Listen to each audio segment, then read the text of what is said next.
And I'm back. Man, this is a good interview we got coming today. I got some young brothers in the house today that's special, dear to my heart. These niggas, when you talk about getting it out the mud, these brothers done got it out the mud with me. When I first signed my deal and I thought that I was a major label artist and I was getting big money and big budgets and all that, I was touring around the world. And everywhere I went to go do a show, I used to bring a group of people with me. Like, I used to put the opportunity out there. I used to be like, anybody want to come? Y'all welcome to come. I'm going to be over here. I'm going to be over there. I'm going to be over here. I'm going to be over there. And one time I was going to Anchorage, Alaska. And this was like a big show for me because this was like one of the first times that I was just the straight headliner by myself. And I had the opportunity to like bring some good content. And we was doing a deal with Hard Rock Cafe. Shout out the owners of Hard Rock Cafe up there in Anchorage, Alaska. They really fuck with us a lot, and we really appreciate the love. So we had a deal where we was coming in to do a show, and everybody started jumping on the show. People from Colorado, people from Arizona, people from Atlanta, people from everywhere. They was jumping on the show, and the show was real dope. And when we was at the show, it was this one person that just stood out, because he came to perform, but he wasn't just performing. He was like, I'll host, because the host didn't show up. He's like, I'll host, give me the mic. So this nigga hosted the show. Like, really, hosted the show. Performed, rocked that bitch. And then, like, in the middle of the show, out of nowhere, the lights just turned on. Because they had, like, a deal with some company and somewhere else where the lights is being controlled in different states. Y'all know how that shit go if y'all ever, worked in the corporate world, whatever, right? So my dude said that. So the crowd started tripping. They mad because they came to see me perform. Like, it's me. But this nigga rocked the crowd so hard that he took the mic as he the host and started walking through the crowd, talking to the people. And he, like, really just defused the whole situation. And when I looked up, we were just walking down the street in Anchorage eating reindeer sausages and all types of shit. Like, it was like a whole different level. Like, it was just, I was blown. So the brother told me, he said, I'm gonna fuck with you in the future. Long story short, when we get into this interview, y'all know more about how we built our relationship. But this is a real stand-up guy, man. Like, get it out the mud, man. Like, really the essence of give me nothing and I'm gonna bring you back something. You know what I'm saying? Help a lot of people, have been hands-on with so many people's careers. He produced, written. He goes on tour with some major artists that you don't even know. He goes on tour with rock and roll bands. He does, like, I could just keep going. I could do a whole interview by myself just talking about him. And then there's another one that come with him. This shit is crazy. It's like you got a superhero and a mini-me superhero that's like latched on to this nigga.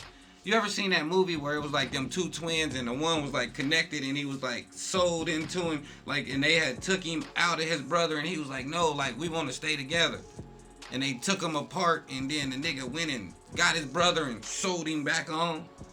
That's these niggas. They used to be in here sleep, laying on top of each other, like keeping each other warm. It's cold, like, nigga, here, come get close to me. Like, boom, like a real brotherhood. They showed me what it's like to have a real brotherhood, some real brothers, real love, genuine love. Yeah, they argue and hate each other. They fight like every brother, but these two brothers are amazing. So I done took up probably the first 3-4 minutes of this interview, just me telling you how dope they is to me. So now I want y'all to help me introduce to the FREEZ TV world my two little brothers, my man Mystic and my man Sizzle, and let them tell you how dope they is. What it do, brothers? What's up, my man? What's up, my man? What's up, man? I appreciate that, for real, I appreciate that. That means a lot coming from you, for real. I'm Sizzle, by the way. Yo, 5280 Mystic, you already know what it is. Hey, that fucked y'all up. Y'all was in shock. Like, the camera turned on y'all. We get to the story. Like, listen to y'all next. Nigga, say something else about me, nigga. You saying all that good shit, nigga. Say something else about me. What else? And you know what I'm saying? Don't forget. No.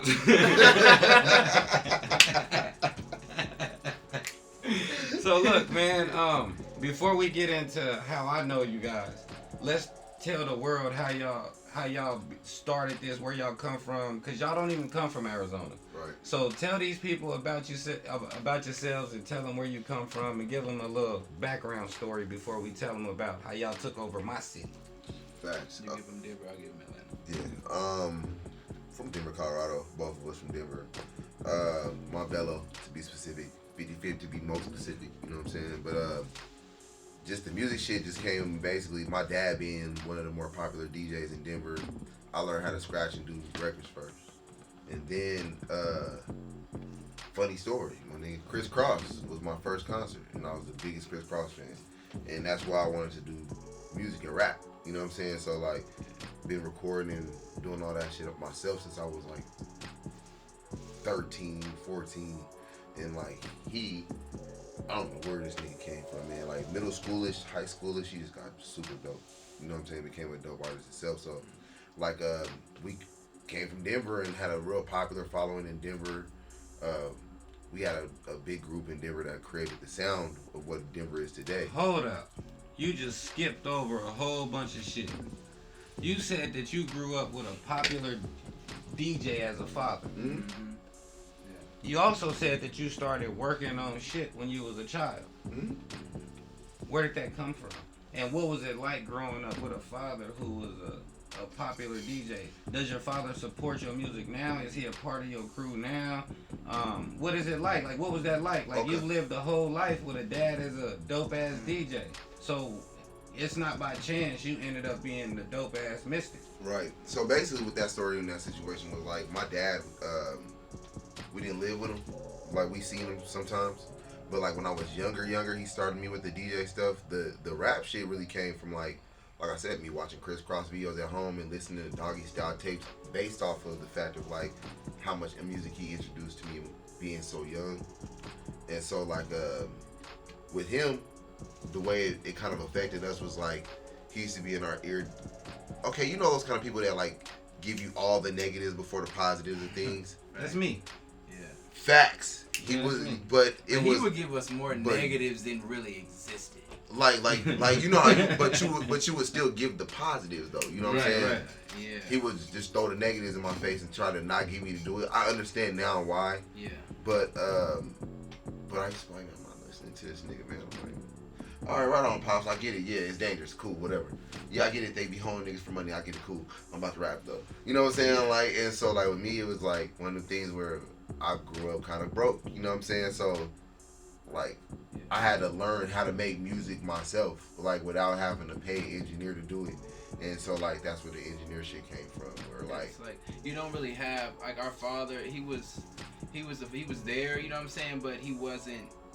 They're instrumental telling us how to go and get money, how to go and do this and that. So all he gave us was music. Like, you know what I'm saying? We had times when we was on the turntables. He was like 4 or 5. I was like 2, 3.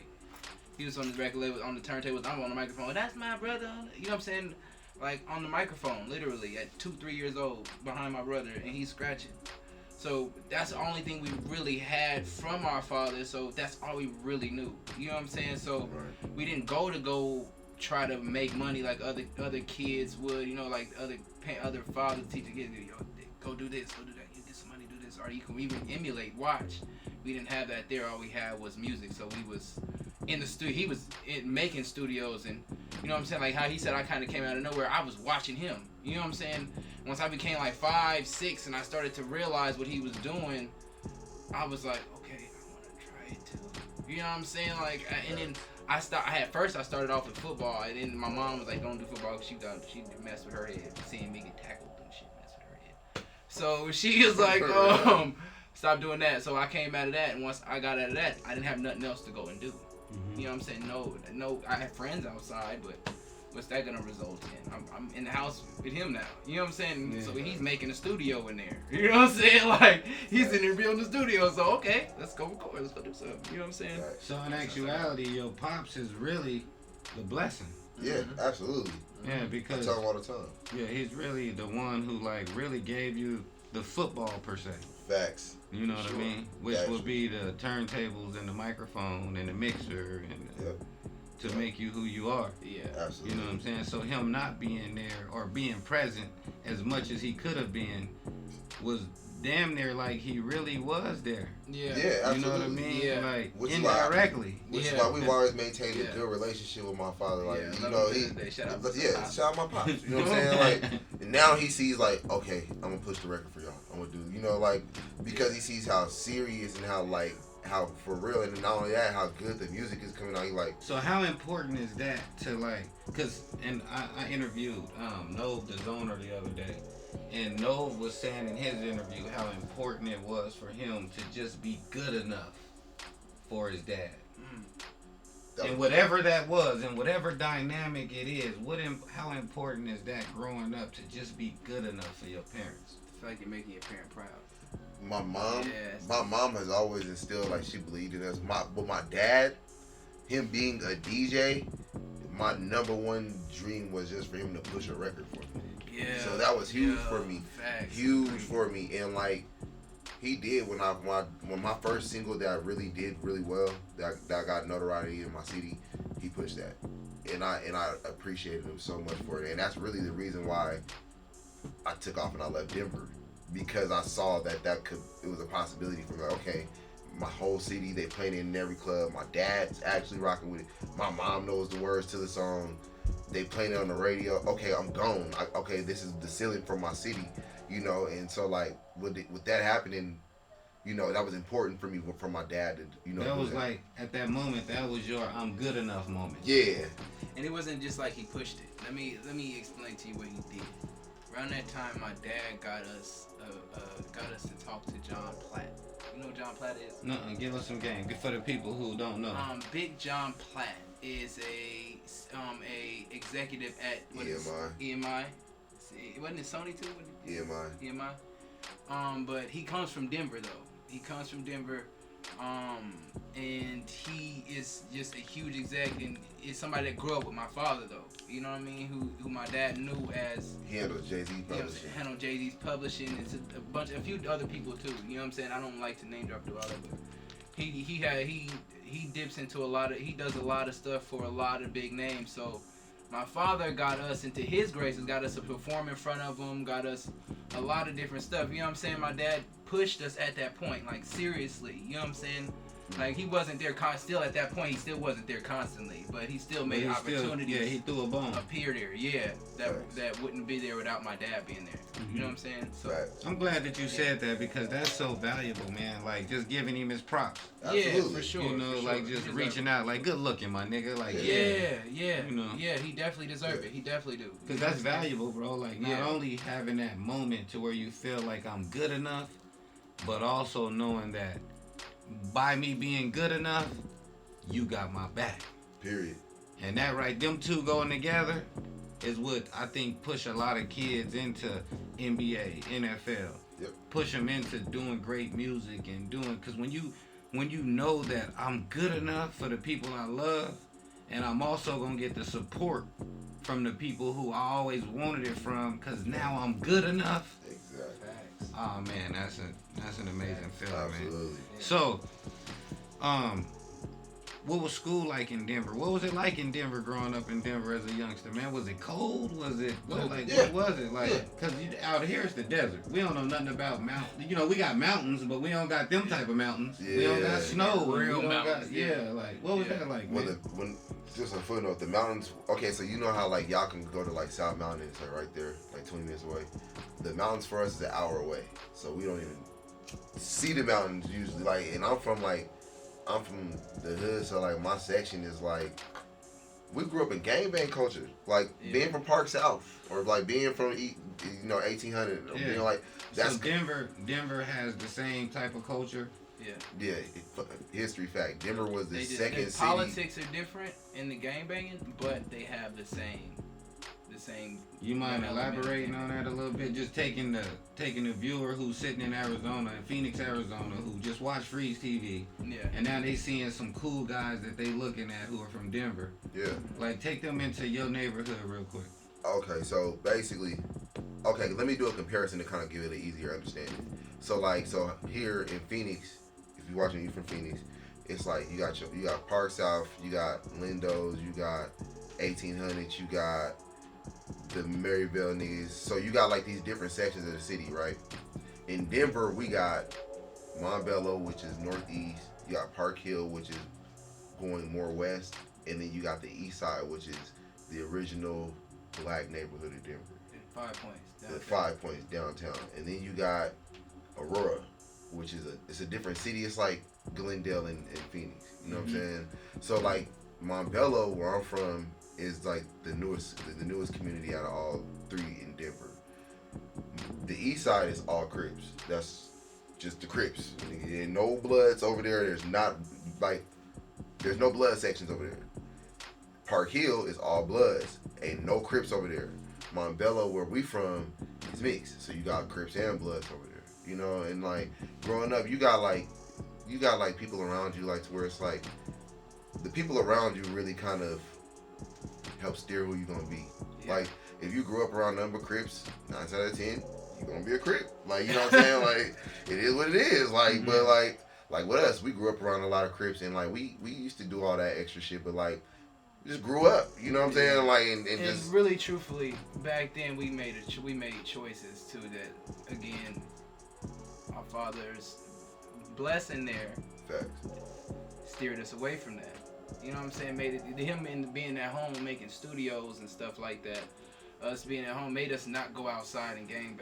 You know what I'm saying? Even though our friends was coming to our house as gang members, we're like, oh, they coming to get to the studio. They're not coming as to a gang meeting. And also, you know what I'm saying? They're coming to the studio. I gotta give a shout out to my brother Jamal, rest in peace, and Jamil. Like, they wouldn't let us even do shit. Like, you know, they were like, bro, we wanted, like I said in the last interview, when I was young, I used to want to be a Crip so bad, and I just be a Crip, do music, Cripping, do music. My brother's like, ain't gonna be in the streets. To choose music. Even when we did our own thing with our own friends and made our own little gangs and shit like that, it was like, I better not catch y'all out here. I'm gonna hurt y'all worse than the ops is. Cause, so, you know what I'm saying? So like, we always like, all right, so we don't get beat the fuck up. Let me go and record music, because this is gonna be a better option than going to the hospital due to the hands of my brother, because he's that serious. You know what I'm saying? So like, we be in the studio making music, and we just ended up getting real popular because we went to so many schools from Aurora to Denver. So like a lot as kids. So like, you know, we got real popular in the city, and music always kind of been dope for us. Like, we was doing it when it wasn't popular. So once when we was doing it, we was kind of a sore thumb. You know what I'm saying? So it made people like, oh, they the niggas rap, they the rap. We passed out CDs and cassette tapes, you know what bro. I'm saying? Like everybody else is like, oh, what's up, cuz? What's up, blood? What's up? I'm like, all right, I'm gonna spit you this verse. That's something that's different than they language. You know what I'm saying? A little different. So we stood out a lot. It made it to, and then he was older than me. So once I show up to high school in Montbello High School, once I show up, I'm already known. I'm, you know what I'm saying? They're already, oh, that's Little Mystic. You know what I'm saying? Lil Brandon. You know what I'm saying? Like, so it's like it made it to where it was like it boosted it. Once I got to where in the same school with him, it boosted it, and we were both doing now talent shows together, and you know what I'm saying? It's like it made it to where we were super popular. You know what I'm saying? We had a real hold on the city for at a point. So you in the city, and y'all going ham. Y'all drop this record. Pops get behind it. He get y'all a dope interview. Y'all get a good situation. Y'all building relationships. Y'all getting more and more popular around the city. Y'all doing y'all thing, and then y'all decide we gotta get out of here. We gotta do something bigger. Well, something happened between then too. It was come on, break it down. Let's we gotta break That's it what down. this purpose Yeah, of this interview was for, because I want the people to know y'all. During the time we had our own studios and everything. Then we moved. Me and my further back. Further back, which? So when I was 16 and he was like 14, my brother Jamal got killed. Okay. That's kind of when things started happening for me. Like, and him, it was like I started rebelling real heavy against my mom. Got that shit slapped at me for. I learned quickly that that's just not a good decision. So you know, rebelling against mom, back in the streets, trapping, doing dumb shit, and then built a dope studio, tens of thousands of dollars worth of equipment. Some niggas that I thought was my homies, and I'm living on my own 4-bedroom house. Niggas I thought was my homies, it was my friends, came in, robbed my house at gunpoint, laid everybody down, and took all my studio equipment while I was at work. Wasn't there yet, neither was. But my friends was there, and they could have killed one of my friends. So they snatched my equipment. I moved in with my brother, and when I moved in with my brother, I built a new studio, but I also started up like a group called. I didn't start it, but I joined my team with another team, and we made the Box Boys. So when we made the Box Boys, we set the tone for Denver music. Like no one's ever done it like us in the city. We was doing high school performances, like packing our own shows out, like 1,000 people at a show. Like, bro, like really doing it. So like, this was even after high school. This was even post high school. This is post high school. We was to where promoters was bringing big artists out like Joker Too Cold. I don't know if you remember who he is. Yeah, bringing him out. We did a record with him. One of my artists out of Arkansas. Shout out Magic. He did a song with Joker. Lit. Yeah. We used to bring Joker out all the time, but we performed with him. You know what I'm saying? Every time he would come, we would open. All the shows that any artist that came out, the Box Boys was opening. You know what I'm saying? With our Box Boys there, all the kids, everybody knew our records. It was a point where we did a show and I couldn't even say my own record. I had the whole crowd was just saying my whole verse. That was the first time I really felt like that electricity that the crowd, you feel when the whole crowd knows your song. Man, I couldn't even say it. So it was like at that point, the Box Boys. But while we were in the Box Boys, it was like egos. You know, like we're young 19, 20-year-old kids. You know what I'm saying? It's a lot of egos in here, but somebody feels like they should be bigger. Everybody from different sections clicking up, and really when it started, it was a smaller group than it really developed into. It was a few artists there that was, you know what I'm saying, that was in it. It was, I don't know, I can mention, I can just name them. I'll just name them. It was like Trev Rich. It was AP. There was Miracle Child there. There was a guy named Tex that was there. There was Miracle Child's younger brother, Diz that was there. Then it was our side. It was me, my brother. It was a guy that we know named C. Who else was there? Shout out Chucky Rose, man. Yeah, Chucky Rose, shout out him. They was all there. A guy named KT also as well too. We all had joined in one thing, cause a Miracle Child had called my brother like let's. They knew about my situation with my studio getting robbed. Yeah, the studio getting robbed and everything. Like, we want to make this big group. We want to make all the hottest rappers in the city come together. So they gave us the call. We did a song, but after this was done, it was a few other groups, like a guy named L Keys. Shout out Keys, that's my dog. Keys. A guy named G6 came in. Shout out 6'2", that's my dog. 100 Rack 6. Who else came in? Even it was like almost all the rappers in the city came. Like there's a guy named Colin Bordeaux came. Colin came. Yeah, Kid Vegas came. Who else was in there? Iman S. Shout out Iman S. He was in the room a lot of times. It was a lot of different artists that were just in there, and then we even had the Box Girl. We had a whole bunch of different things with the Box Boys, but it was a whole big deal. But inside of this big circle, it was a bunch of different cliques. You know what I'm saying? A bunch of different cliques of guys that was one clique of guys may not really be cool with the other clique of guys, but we're all in the same rap group though. We're all the same Box Boys. So in the midst of all this, me and my brother, really me and him are the only two that's like, you know what I'm saying, could join at the hip like that. We've been like that since day one. Everybody else has their little cliques and all that. We're cool with each clique though. You know what I'm saying? We're cool with each one. We're the only ones that are like by ourselves really, that ain't really like pick the clique. Facts. You know what I'm saying? So a lot of things went down, and things like it was money that came up missing in one of the meetings and stuff like that, and which, you know what I'm saying, we don't have nothing to do with it. We don't know what happened with that. We have nothing to do with that. But eventually the Box Boys break up. You know what I'm saying? All of the cliques break off into their own cliques. You know what I'm saying? And then me and Mystic was like, well, truthfully, we done big records here. We done a big group here, a huge group here, the biggest group there is here, bro. If you go to that city and ask them about the Box Boys, you're gonna know. So it's like the biggest group that ever touched here. We did it as rappers, I should say. What else we got to do here? Let's go try to find it somewhere else, man. Let's go to the big leagues. Let's go find and see if we can do this same thing on another terrain. And when it came down to it, it was like we've been going back and forth from Atlanta since we was 4th, 5th grade. So like we know people in Atlanta. Not only that, like KT, one of the people who was in the Box Boys with us, T-Boz is his cousin from TLC. So I went out there to write for her I went out there to go to school for audio engineering and production, and just make shit happen. And that's why I left out of Denver, you know. So we had to get up out of there. It was like not only that, just a lot of street shit going on out around us and stuff that we really was tired of dealing with. So we was like, fuck this, we out. We just left. You know what I'm saying? So that's how that happened. And so when you got to Atlanta, what was that journey like? Take us through that journey. Lead us up, get us to Arizona. Yo, all right, so Atlanta, let me start that out because I was out there first. Atlanta was cool. I moved to Riverdale, to the south side. In the midst of me moving to Riverdale, I was going to school in Duluth. No. Way on the other side of town. Bro, he knows, bro. Okay, no, I was living in Lovejoy. Driving from Lovejoy to Duluth every day, back and forth. Yeah. Just to go to school. So I learned a lot of what I needed to learn, and then I ended up leaving school, and I ended up going back and getting my Pro Tools certification with a dude named Buff Billions, who used to be Diddy's engineer. So like, learning production. I met Sav there, and when I met Sav, me and Sav decided to make what we got as Bass Gang University today.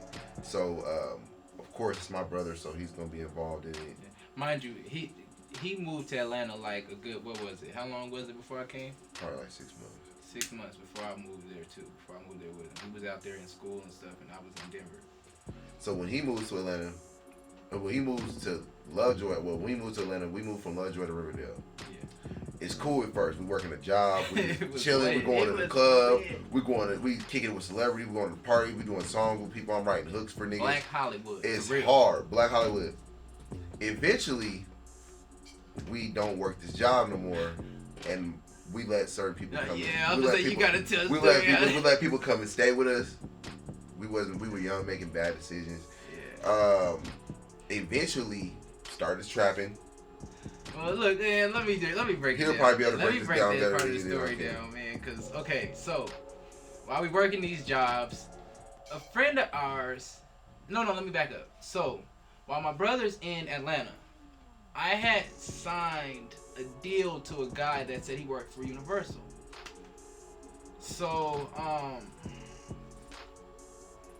I signed the deal. The guy disappears after the deal. Like, you know what I'm saying? I had a lawyer read it and everything. Said it's a good contract. Go ahead, do what you gotta do. So I signed it.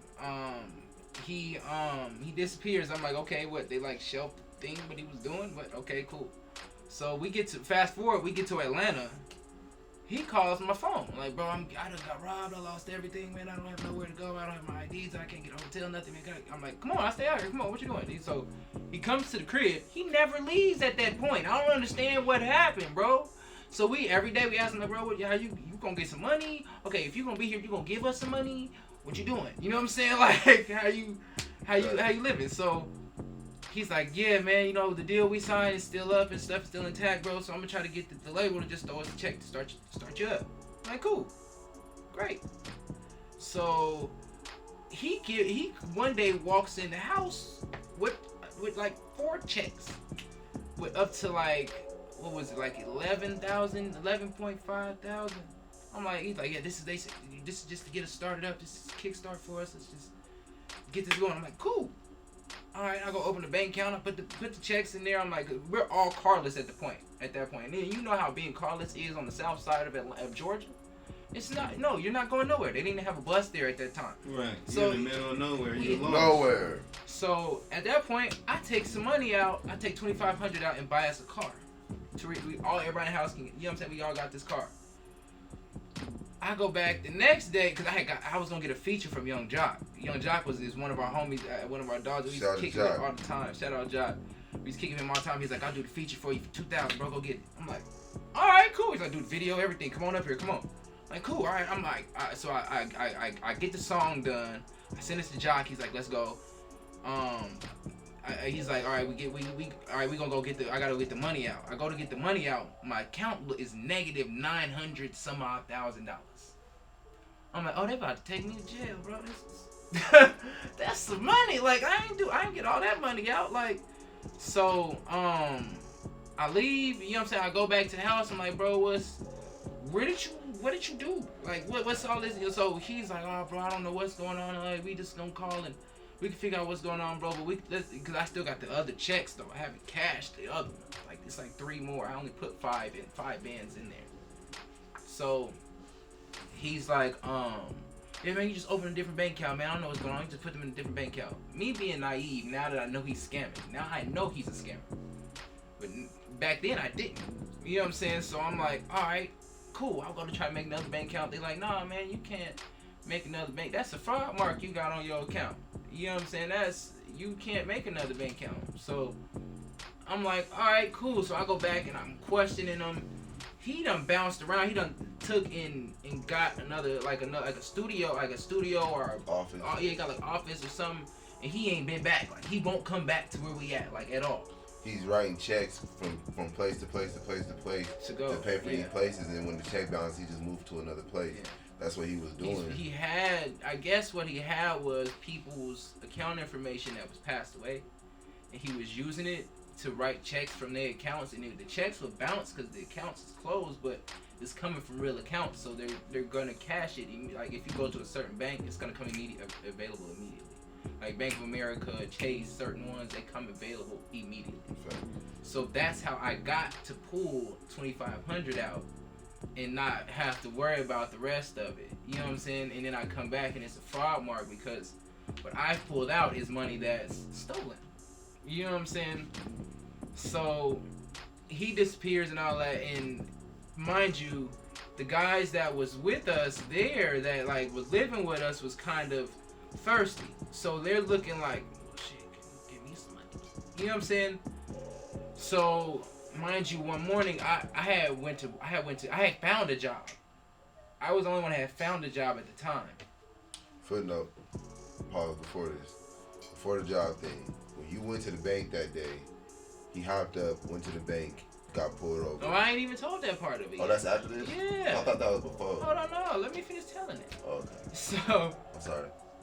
So, I had a job. One morning, I'm like, I know this stuff is on my bank account. So one morning I leave work and I go and I ask my brother's asleep. It's bright and early morning. I wake him up like, hey, can you take me to go to the bank? He's like, nah, man. You know what I'm saying? He's asleep in the middle of his sleep. You know, so I had a girlfriend at the time too. I'm like, can you come take me to the bank? She said, I'm in the shower or something like that. You know what I'm saying? I said, forget it. I'm gonna do it myself. So I'm getting in the car. I get in the car. I had like some doobies, right? And I rolled them in a joint. I'm in a blunt. I'm like, man, I'm finna go in this bank. I don't wanna go. I might go to fucking jail. They talk about $900,000, bro. I ain't got it. You know what I'm saying? I ain't got it. I'm about to go to jail, yo. I'm about to light this blunt. This is gonna be the last blunt I smoke. So it's like, so I'm in there. I smoke the blunt, blocks the car. You know what I'm saying? I roll down the window, flick the joint up, roll it right back up. I pull off. You know what I'm saying? I go, because the bank is literally walking distance from our house. Upper Riverdale Road. So I pull off. I'm driving up the street. I think my girlfriend texted me or something. I look down at the phone. I text and I look up. It's police lights in my rear view. I'm like, oh man. So I pull over. It's fucked up because I didn't think like let the windows down right now. Nah, bro. I pull over. The cop, right? I'll never forget. I roll the window down. All I see is smoke hitting. And I see a gun coming through the smoke.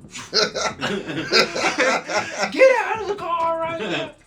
So I throw the door open. And as soon as I get the door open, he snatched me out. You know, I'm 140 pounds of soaking wet, bro.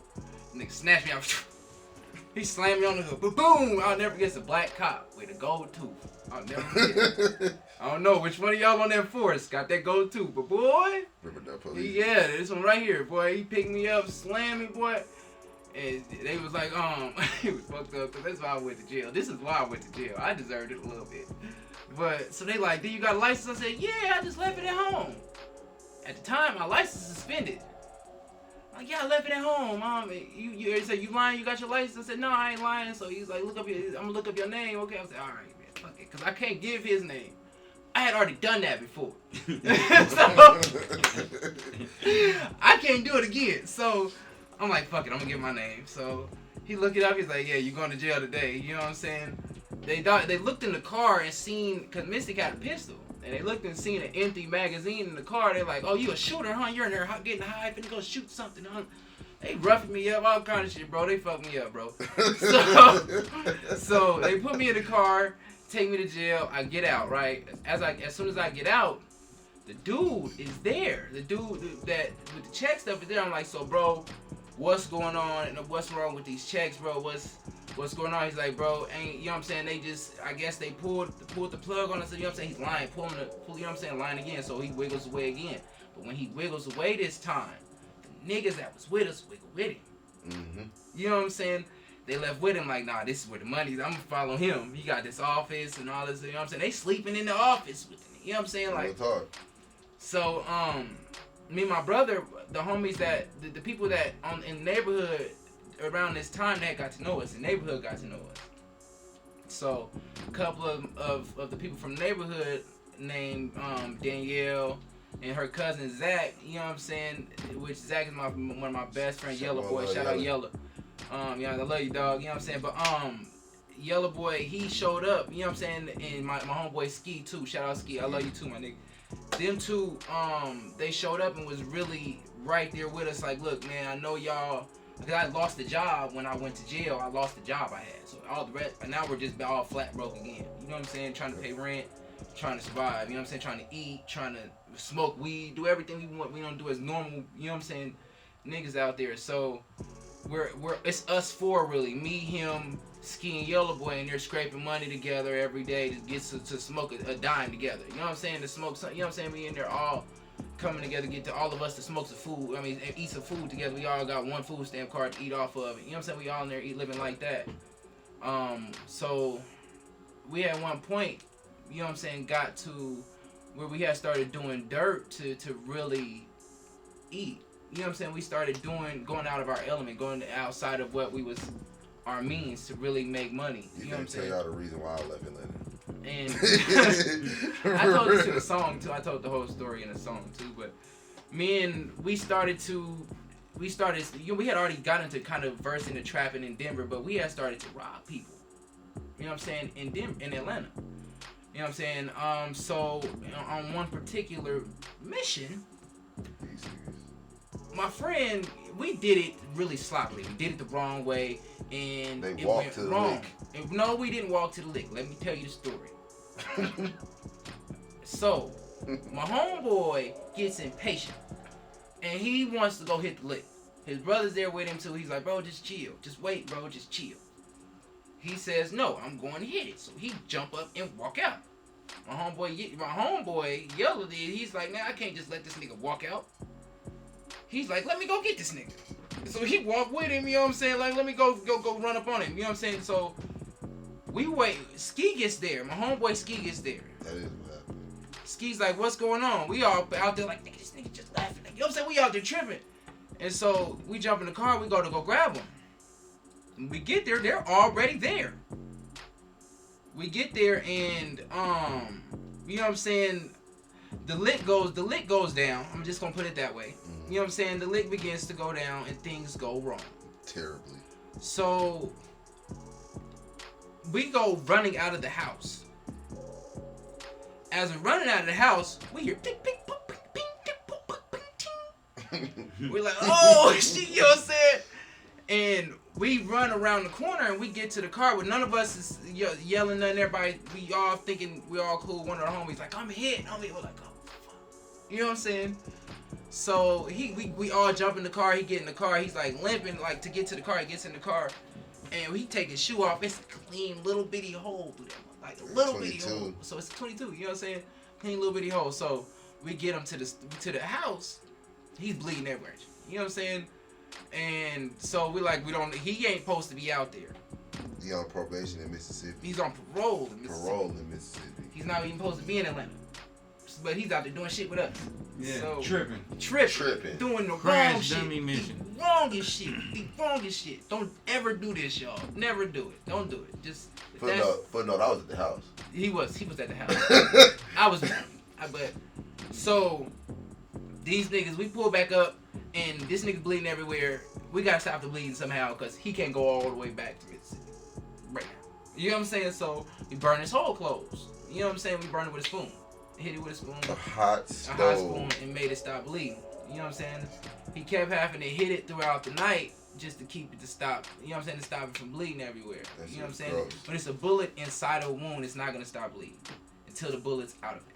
You know what I'm saying? So so they went and got the bullet taken out. But at that point, I made a deciding point. Like when I see my brother's face, when he got hit with the spoon and shit, you know what I'm saying? When I seen the nigga's face when he was shot and shit, it fucked with me. So I said, I'm doing all this to pay my PO. Because at this point, I'm on probation too. For the weed charge I just caught. You know what I'm saying? This ain't working. They finna have to do their job. Catch me. You know what I'm saying? So, which they did. You know what I'm saying? They caught me. They did their job. They caught me. They caught me. They caught up to me real quick. Caught me at the house. They didn't even have to go far. Huh? Nope, the address I gave them. That's what they found me. I ain't had nowhere else to go. You know what I'm saying? They caught him slipping, dude. They caught Mr. Slipping, boy. Shit. They banged on the door, put their finger over the door. This fool like he thinking this one of the homies. I thought it was the landlord. He opened the door and they snatched him out. I was like, Shoot, snatched him out. He in there, huh? I'm like, I don't know. He might be out. We're going in. They got a warrant. They can come find me, bro. So at that point, I was going to jail.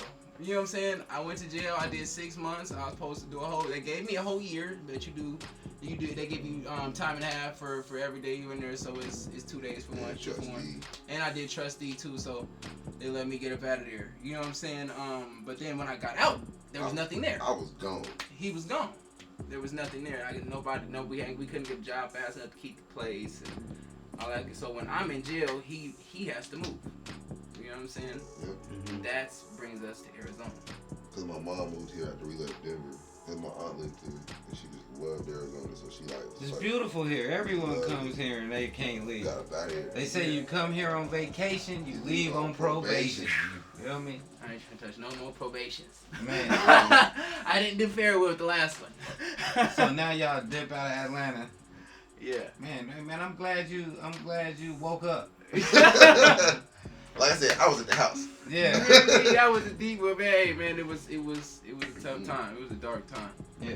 Real dark Excuse time. me, but speaking on that tough time, kind of like speak to that moment in that mind state and what you going through as a struggling artist, and you just really believing in your craft, and your brother is going so hard, and you just know that we can do this, and then you got somebody who done sold you a dream, somebody who got you like thinking that this money is real and it's not. Yeah. And kind of speak to that, because there's so many artists and so many young people who in that same situation right now, who willing to do anything, who willing to rob, kill, steal, do whatever just to reach their goals. And you know, what do your mind have to be, and what are some of the things that you've done as individuals to kind of help you push through? The mind state really is desperation back then. For real, it's desperation. Back then, it was really just sheer desperation, which desperation to me just spells disaster. Like, Facts. it spells like you're going to do something that you should not do. That you and your own, your intuition is telling you not to do it. God is telling you don't do it. Your higher power and your gut is telling you don't do this. You're gonna do it. You know what I'm saying? In that situation, which in my opinion is what gets so many people jammed up. Gets so many people. You know what I'm saying? And I don't think it's like enough people that understand those moments for people. Facts. You know what I'm saying? Those moments of this is all I have. Yeah, man. You know what I'm saying? And I can't give up. I don't have if I give up, I die out here. If I give up, I go to prison out here. I can't. You know what I'm saying? If I keep going and down the path of giving up, I'm done. You know what I'm saying? Facts. And to speak to that, I just feel like, because me going through that so many times, one thing that he taught me, and I had to learn from the homie, rest in peace, my nigga, SRT Should. One thing I learned from them is just patience is I learned from this man, from FREEZ, of anybody else that I learned, And Bricks, patience is everything. Everything. Like when you're going through them situations where you're struggling and you really fucked up and you're in a bad position, you gotta really have patience in the game plan. Because if you don't have patience in the game plan, you're just gonna be stressed out in a bad situation that might get good for some time, but it's still the same bad situation. And it's just like one of the things. So like when I was going through Footnote, when I was in Atlanta, I did a song called Finna that was on the radio out there that was doing real well. Polo the Don calls the homie's phone that produced the record with me. And he said, I want that record. I want it from my artist. We'll leave one of his verses on there, but I want it from my artist for real. And we'll give you blah, blah, blah money. The producer is all his studio equipment is in the pawn shop because he had to pawn it. So he's like, I don't even have the sessions, blah, blah. He's like, look, we'll just do this. How about I get all your shit out of the sessions? We'll cut y'all royalty parts. I'll pay for it out of the pawn because it was so expensive. He's like, I pay y'all, blah, blah, blah. And, and we'll go from there. We'll still give y'all percentage. He's like, no, hell no. And they did all this before even talking to me. Yeah. So I felt betrayed. And I was so desperate that I would have took whatever they was giving me. You know what I'm saying? Okay. Fast forward to that whole record label is nothing. It's nothing now. Any artist that they had coming from that record label really ain't doing shit. Zone 4 Entertainment. Yeah. So like, it was kind of one of them things where it's like if I was patient and really looking at the situation for what it was, I would have been in agreement with them. Yeah. And it was like one of the things I'm kind of happy that they were there to do that for me, because I would have made a bad decision just being broke. You know what I'm saying? And they would have had one of my records. I would have got hold out the record. I probably would have got a little bit of money for the moment, which is why I said that momentarily it might be cool for a little bit, but you're going to be back in the same situation. And then it would have been like, okay, I would have been sitting on the roster of nobody. So, yeah, I'm kind of glad that, so patience is everything. If you know what I'm saying? What I suggest to the artists that are like, especially if you're young, have some patience. Facts. And protect your life at all costs. Facts. Real shit. Them is good words, bro. Yeah, man. Like that's why I wanted to bring y'all in, cause like I know all of this stuff. We done talked about all of this stuff. You know what I'm saying? But but it's dope for these people to get to know. Yeah. Because we'll get to Arizona. Okay, so yeah. You guys get to Arizona. Your mom is here. Mm-hmm. She moves from Colorado here while you guys make the trip to Atlanta. Mm-hmm. So while you're in Atlanta living that moment, mom's done made her little pretty butt to Arizona living her moment. Yeah, she was riding around here in a candy apple Cadillac for a minute. You know what I'm saying? Mom's out here living it. So like, so you guys get here, and then what was it? Did you just hit the ground running? Did you just? Yeah. So he was in jail. Yeah, I was in jail. I got here. Yeah, you had to go sit down for 6 months. Yeah. I got here when I got here. So the only people I knew when I got here was my mom, my aunt, my uncle, my cousin Pookie, and my cousin Jaleesa. Everybody got a cousin named Pookie. Funny, she used to dance at Executives, Diamond Jacks, whatever the fuck y'all call it. Bro, at the time. Pookie is unisex. Yeah. It's unisex. Oh God. Yeah, that's one of them nicknames that everybody got a Pookie. Oh, yeah. And, but keep going though. But Pookie's boyfriend Smitty introduced me to Captain Hook, Marlon Turner. Shout out to Hook, that's my boy, Maryville. But Hook just knows everybody in the city. You know what I'm saying? So like, he a real OG nigga, been out here for his whole life. You know what I'm saying? So he was like, all right, bro, I'm gonna put some time behind you. I'm gonna put some money behind you. I'm gonna put some, everything behind you. And I did a record in my mom's dining room called Neck Brace. You heard Neck Brace? Mm-hmm. I did that in my mom's dining room. I didn't have a mic stand. I had to hold the mic on the stool, holding the pop filter, rapping into the microphone. And I took it to Hook. He's like, yo, this shit is crazy. And like, so crazy. So like, we put push behind that, and it really made my name in the city. Like Poker Face. That's how I met Poker Face. Him and Hook is friends, and he was just like, yo, this is crazy. So they was playing on the radio a lot. And then I met Justice, and that's how I started getting on shows out here. Mm-hmm. A lot of shows. but I was doing like the Broadway day, block party and shit like that, and doing like little stuff like that before I even knew what Broadway was. Nigga, like now that I know, I'm like, Yeah. I know I smell crack in the air when I was young. I know now. I know. But I was in the city. Shout out to everybody on Broadway. Yeah, My shout out to nigga, Broadway. God. No disrespect to Especially the Broadway Shout game. out to the Broadway. Yeah. They know how it be. They're not taking the disrespect. They know. It's a rough hood. It's real. Yeah. But like, you And know, shout out K9. That's who does the festival over there on Broadway. He getting ready to put one together. He working on Facts. one right now, and we gotta go over there and support him. We Bring gotta us go- Oh, out. God. Okay, now we'll do it again. What's up, Yeah. K9? speaking of Broadway, man, free my boy Gerard G. You know what I'm saying? Free my guy. Oh yeah. Yeah, free You know what I'm saying? the gang. Real shit. But yeah, man, I was doing all them shows and stuff, and then like with me doing the shows, I was okay. So this is kind of how it linked to how I met you. So where Hook Studio was, it used to be a rock band right across the lot from us. So I was shooting a video with JD. Shout out to JD Films. I was one of this nigga's first videos. Like we were shooting a video and nobody showed up. Dead ass, nobody showed up to my video shoot. So the dudes across the lot were practicing with the band shit. It was like, let's go see if we can get them to just do like they playing their song with the rock shit. And as JD shooting the film, they start really playing the song.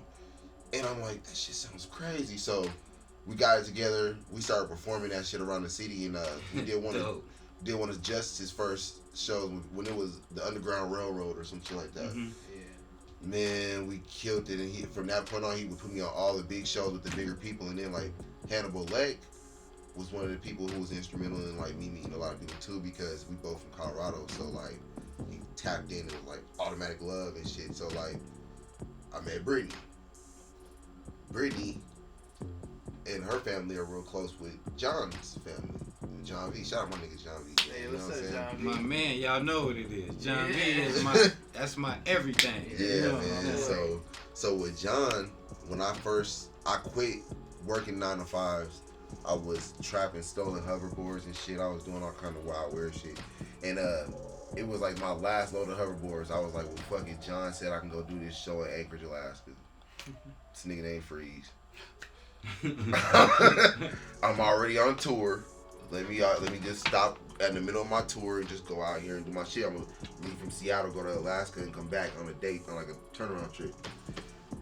We went out there. We did our shit. We walked around Alaska. That was like a dope experience. Like if you've never been to Anchorage, go to Anchorage. That shit is dope. Sounds If crazy. y'all think it's igloos and shit, it's not, nigga. It's a lot of a lot of nice women and gangster shit too. Anchorage is dope, bro. It's dope as hell.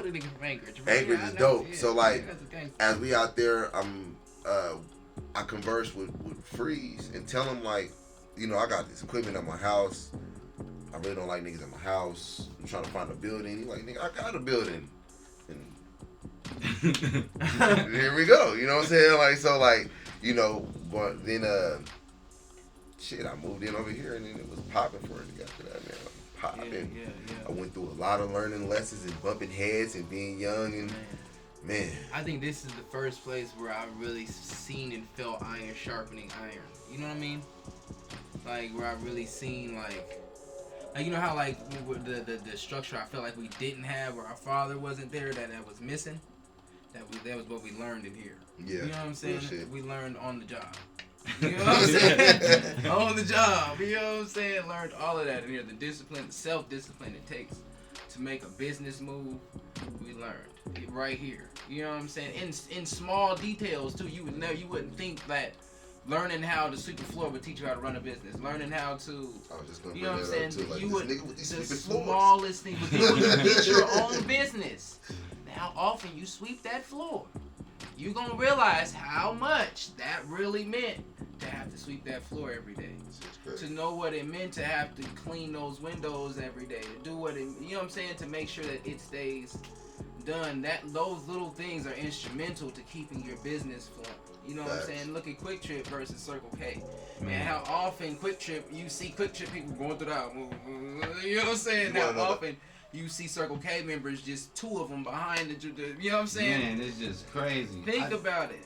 Circle K have a note on the door, closed for 5 minutes. Facts. I'm like, fuck you doing, man? Like, They're I've cleaning. never been to a Quick Trip and it They're was closed. cleaning now. You know, That's their cleaning. the first thing I learned. No, the one right here Oh, you takes said- smoke breaks. This one right here, they'll be It's closed. raggedy.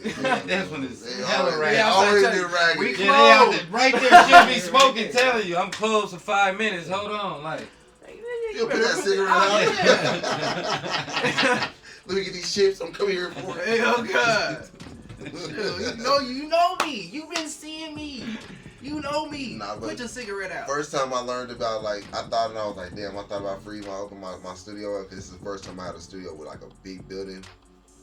When I got that $2,600 electric bill, I was like, yeah, damn, dude. Like, shit. Oh yeah, it bring you to reality. I was Yeah. trying to.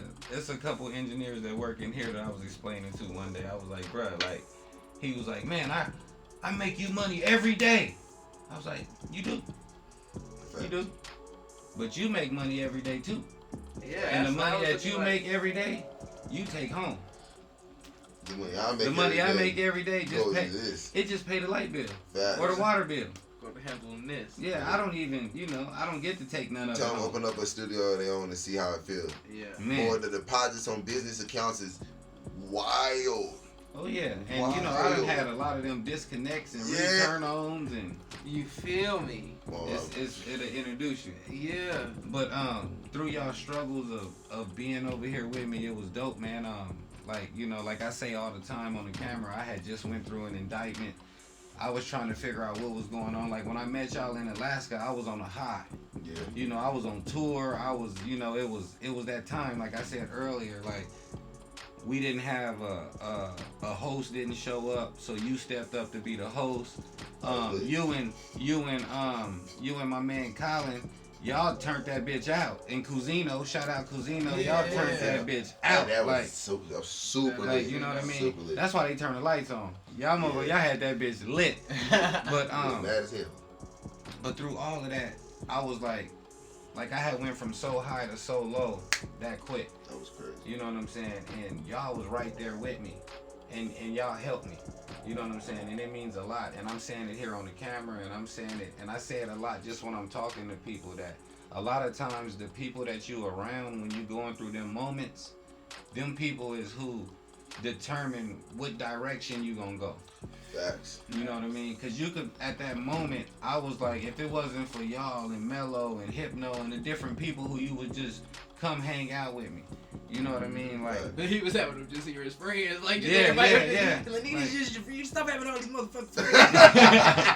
Let's spend money. nigga, Tell we them need, home. they ain't spending no money. Tell them just get out of here. They ain't spending no money. What nigga. you here for, Dizzy? Nigga, wake them niggas up, man. Get them niggas up off the floor and wake them Facts. niggas up. Matter of fact, what are you doing? Hey, but you know what? At that moment, I didn't even know. Like, I was learning, and I was growing and I was maturing, because I had just went from having my way to back to what you were saying. We pitching in to get blunts. Facts. We pitching in to get a bag. We pitching in to get and I'm telling you, and I'm telling Hypno, and I'm telling y'all, like, if we just sit around here and if we just believe, we can make it. Like, we just gotta believe. Like, we cannot give up on this. Facts. You know what I'm saying? And that Facts. shit take me back to TJ in his interview, TJ Super Hype. Oh, yeah. Because he was speaking in his interview that he worked at the biggest mastering studio ever in the world, black owned, and they mastered everybody's shit. They work with Puffy, they work with Whitney Houston, they work with everybody. Yeah. And he was like, when they was about to shut that studio down, he just felt like, damn, I can't let this go. You know what I'm saying? And when I was going through that indictment and they took all my money and I'm paying lawyers and I'm trying to figure out how to do it, y'all wouldn't let me lose this. Oh, hell. Y'all had my back, like, we gonna do it. And I was telling y'all, if y'all just bear with me and we just figure this shit out, we can make it. And then I looked up and you had Mozzie in this bitch. Yeah. You know what I mean? It went from us being in here just trying to figure it out to you got Mozzie in here. Then rest in peace, Baby CEO did his whole couple projects in here. You know what I mean? Like, we started touching shit. We look up, we got Tato and them down in here recording. Yeah. You know what I'm saying? We got these niggas shooting videos. We doing all types of shit. Like, this motherfucker was jumping. we started coming. But this is the importance, bro, of believing in yourself. Right.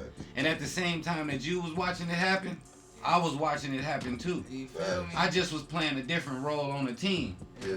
You know what I'm saying? You was the quarterback. You was helping me do everything.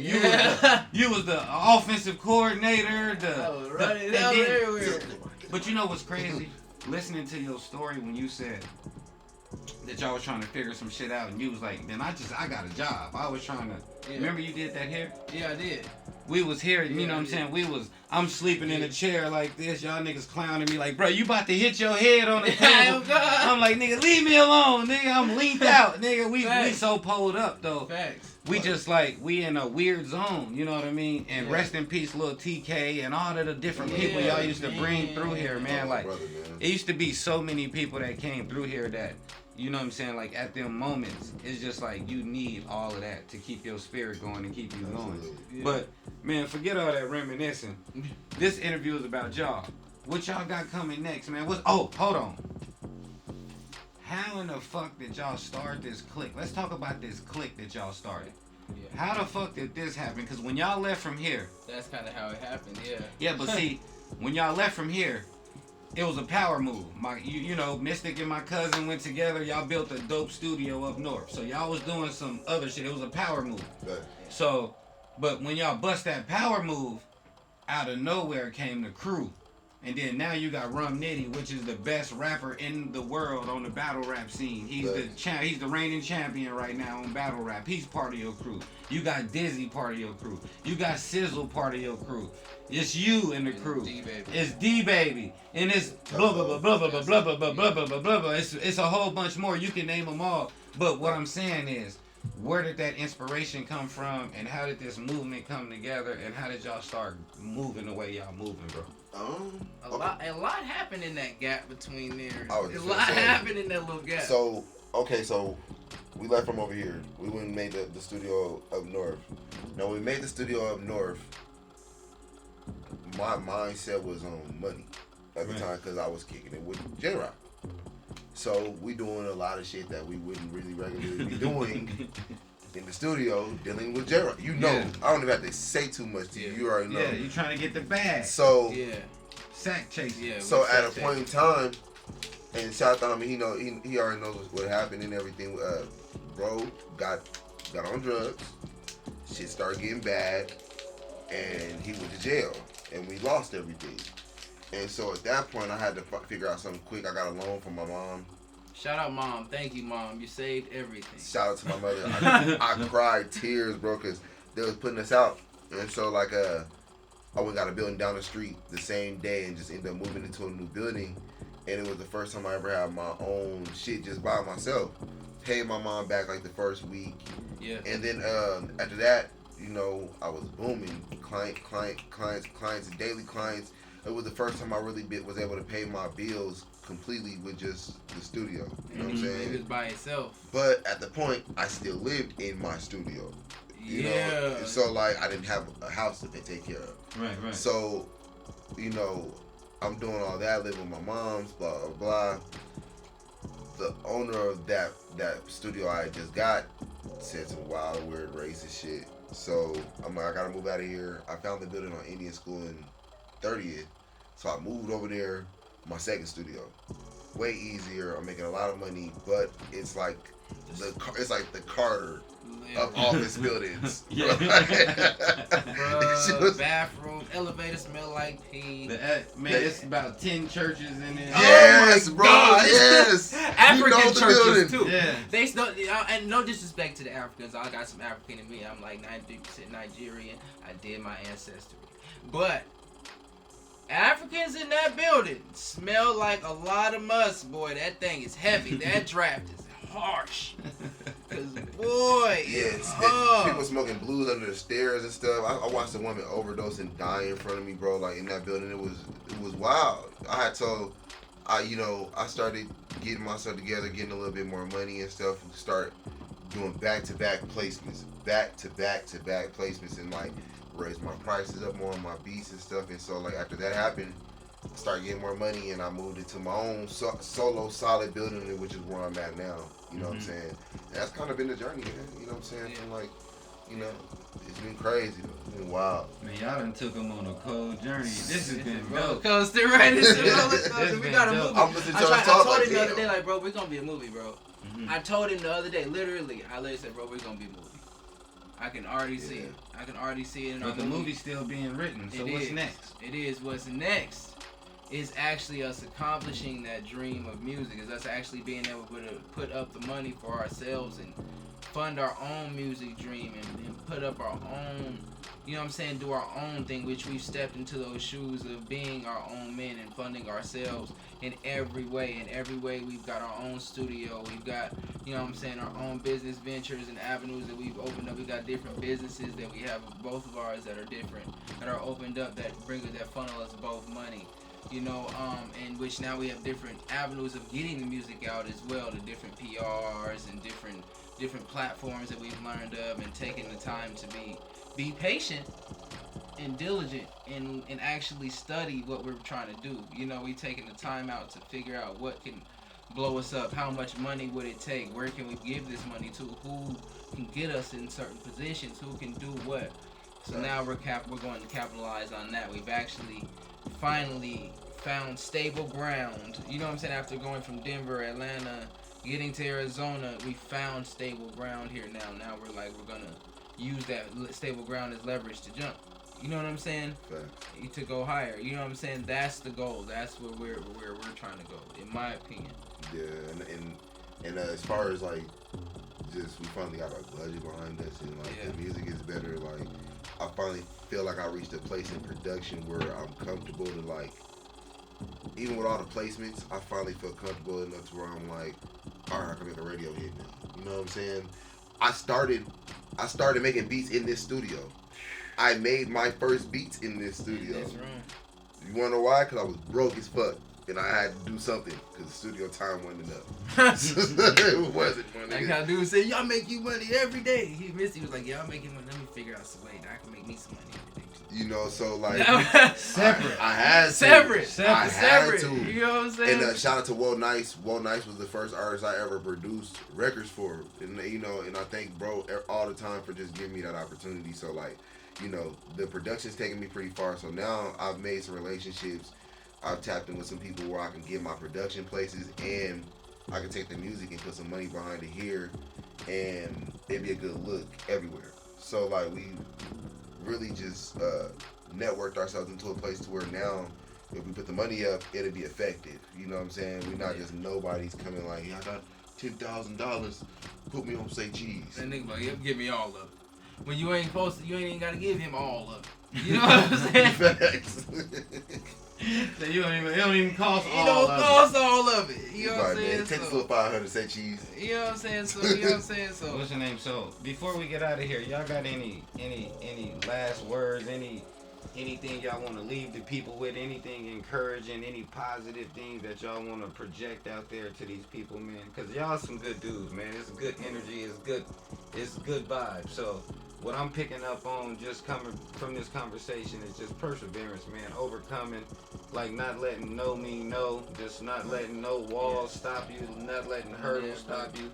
You know, it's damn near like when you're on the freeway and you get a flat.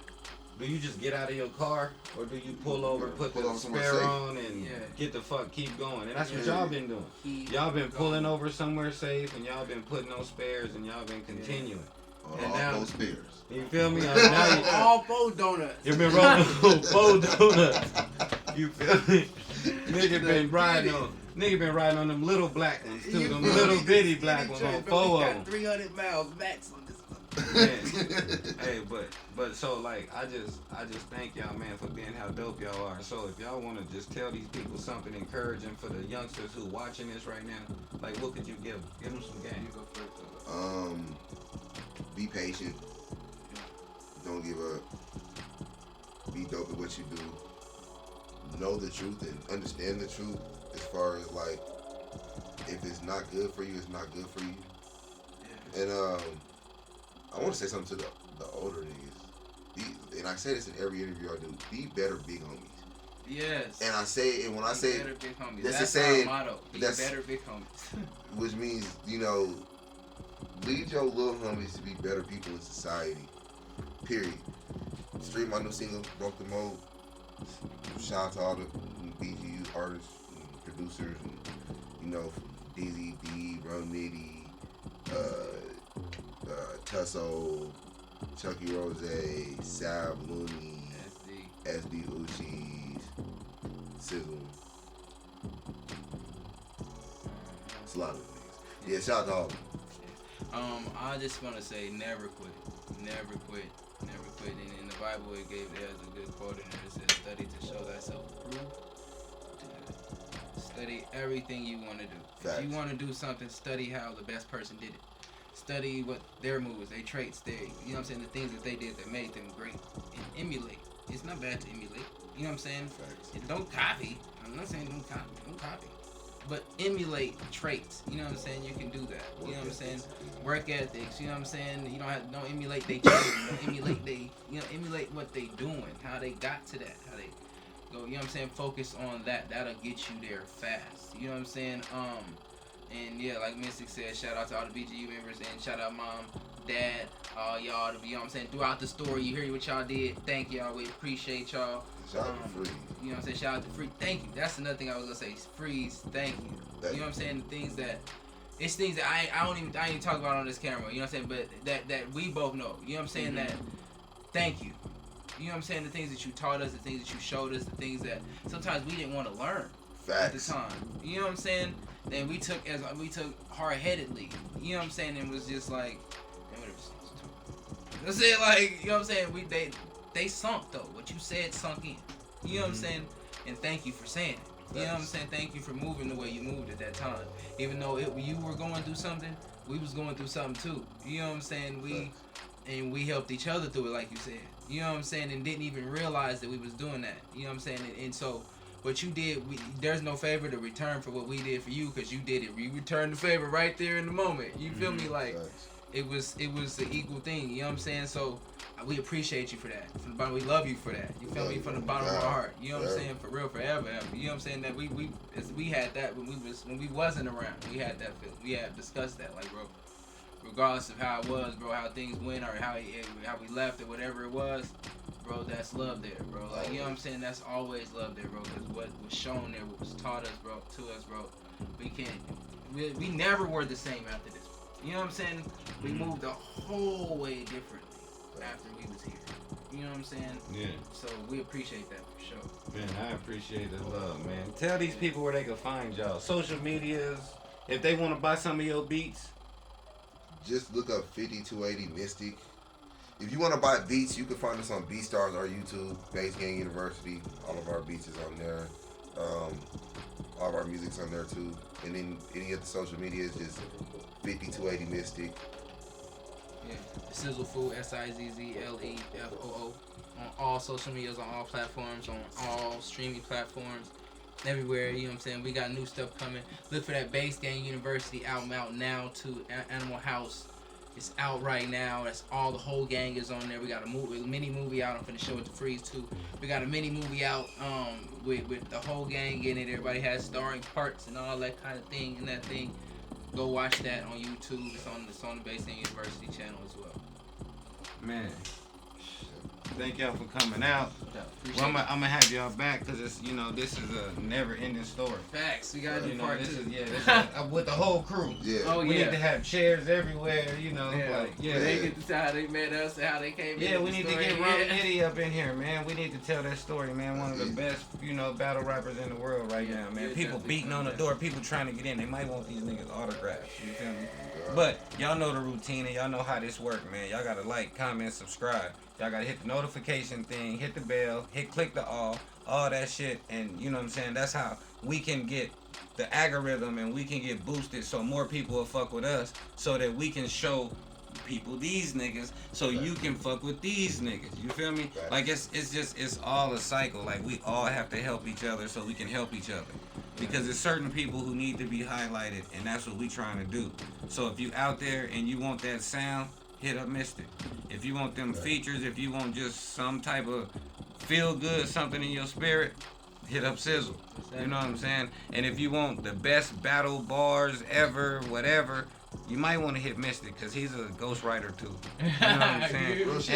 And a nigga like he remakes all types of beats and everything. Like the nigga's amazing, bro. Like really fuck with him. Like y'all look these niggas up and fuck with them. And like I told y'all just a couple minutes ago, like, comment, subscribe, push the line real hard. Y'all know what it is. It's your boy FREEZ. Fuck with it. It's a movement, man. We out. Peace.